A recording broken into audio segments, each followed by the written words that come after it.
In this video, we're archiving old SharePoint list items automatically based on their created date. Anything older than 30 days gets copied to an archive list and deleted from the original. Now let's get started. Step 1. Create the scheduled flow.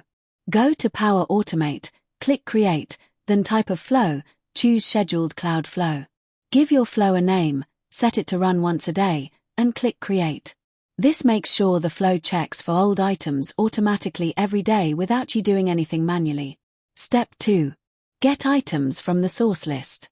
Add a Get Items action and connect it to your SharePoint site and the automation list. This pulls in every item currently in the list so we can check each one's created date. If your list is large, turn on pagination so no items are missed.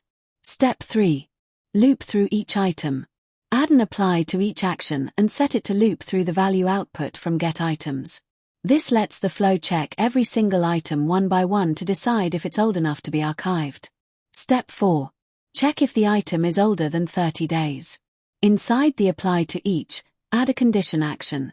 Compare the item's created date to less than today's date minus 30 days using a format date time and add days expression. If the condition is true, the item is old enough and moves into the archive process. Step 5. Create the item in the archive list. In the Yes branch of the condition, add a Create Item action pointing to your archive list. Since the archive list was created using SharePoint's existing list option, the columns already match, so map each field from the original item straight into the same column on the archive list. This makes a full copy of the item before it gets removed. Step 6. Delete the item from the original list. Still in the Yes branch, add a Delete Item action and set it to delete the current item from the automation list using its ID. This keeps your active list clean and only shows items that are still relevant.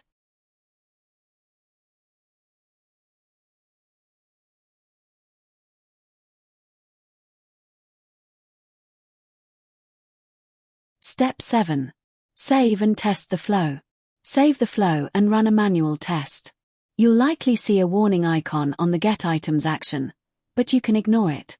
Today is August 10th, so confirm the items created from less than the 30th of July correctly copied to the archive list and removed from the original list. Here you can see the original list items less than 30 days ago are deleted.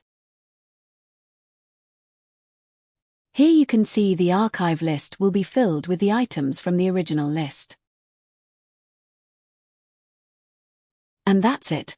You now have a flow that automatically archives old SharePoint list items every single day without any manual work. If this tutorial helped you, drop a like, leave a comment, and subscribe for more Power Automate tutorials for beginners.